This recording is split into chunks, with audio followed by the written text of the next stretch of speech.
Maya, okay, picture this. You're walking through a lonely, wind-swept field, maybe on a cliff in Scotland, and you hear this ghostly, shimmering choir.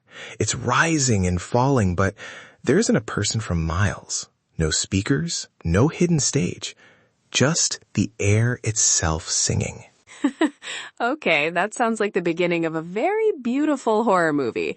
Is this the part where I find the haunted lighthouse? No ghosts, I promise. It's an Aeolian harp. I've been obsessed with these all morning. It's a musical instrument that literally plays itself. No human intervention, just the wind. Wait, like a wind chime? Because my neighbor has those, and let's just say ethereal isn't the word I'd use at 3 a.m.? No, totally different. Wind chimes are percussive, right? Clink, clank, metal on metal. But an Aeolian harp is a string instrument. It's basically a wooden box with strings stretched across it. You put it in a window or on a roof, and when the wind passes over the strings, they vibrate. But here's the kicker, and this is the part that blew my mind. It is the only instrument in the world that plays solely harmonic frequencies. Wait, really? What does that actually mean for the sound? Like, how is that different from me just plucking a guitar string? Okay, so imagine a guitar string. When you pluck it, you hear the fundamental note, the big main sound. But with an Aeolian harp, the wind doesn't pluck. It creates something called a von Karman vortex street. A what? That sounds like a high-speed racing track. Close. It's fluid dynamics. Think of a rock in a river. The water hits the rock and swirls around it in these little alternating eddies, right? The wind does the same thing to the string. It pushes it back and forth so fast that it vibrates. But because it's not being hit or plucked, it only vibrates in fractions, halves, thirds, quarters. So you only hear these high crystalline overtones. It sounds like a synthesizer made of clouds. Wow, so it's basically nature's own ambient soundtrack. I love that. It feels very romantic, like capital R romantic. You nailed it. That's exactly when they were huge. The Romantic poets, Coleridge, Shelley, Thoreau, they were all obsessed with them. They saw the harp as this perfect metaphor for the human mind being played by nature. Coleridge even wrote a whole poem called the Aeolian harp. It was like the it gadget of the 1800s.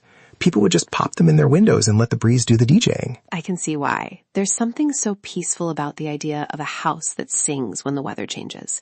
But, okay, if it's just a box with strings, why aren't they everywhere now? Well, they kind of are, but they've changed. They went from these little wooden boxes to like monumental sculptures. There's one in South San Francisco that is, get this, 28 meters tall. 28 meters? Leo, that's like a 9-story building. Right. It's this massive steel structure on a hill, and because it's so high up, it's constantly catching the breeze from the bay. It must sound, I don't know, humongous, like a giant breathing. That's actually really beautiful.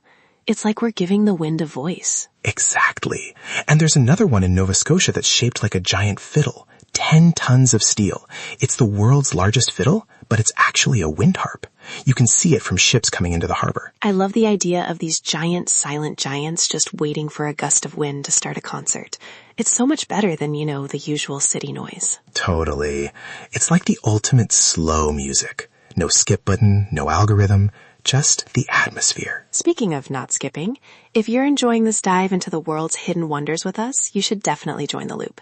Come back tomorrow for your daily curiosity fix. We'd love to have you. Whispering. Nice segue, Maya. I try. But seriously, Leo, is there a way to hear this? Like, has anyone recorded it? Oh, tons of people. It's actually all over pop culture if you look for it. An Aeolian harp recording was used in the soundtrack for The Exorcist to make a cave sound haunted. And the jazz saxophonist Jan Garbarek used it on an album. Even Bonobo sampled one. It's funny, isn't it? We spend all this time as humans trying to master instruments, practicing for years, and then the wind just shows up and plays chords we can barely replicate. It really puts us in our place. Though honestly, as two people who spend all day talking into microphones, I feel a kinship with the harp. We're just vibrating the air, right? True. Although I'd like to think we have a bit more control than a gust of wind.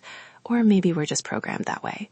I mean, for two people who might just be very sophisticated script reading robots, we're pretty convincing, right? Hey, speak for yourself. My excitement is 100% organic, non-GMO human energy. But man, imagine being a sound sculpture. That's a real job title. You build a giant metal dish to amplify the wind's song? It's a nice reminder that the world is full of these invisible forces that are actually quite musical if we just give them the right strings to play on. I couldn't have said it better. It's a sanctuary in a box. Or a skyscraper. Well, on that note, pun intended, I think I'm going to go look up some recordings of that San Francisco wind harp. Do it. It's haunting in the best way possible. See you again soon, everyone. Stay curious. Keep listening to the breeze. Bye.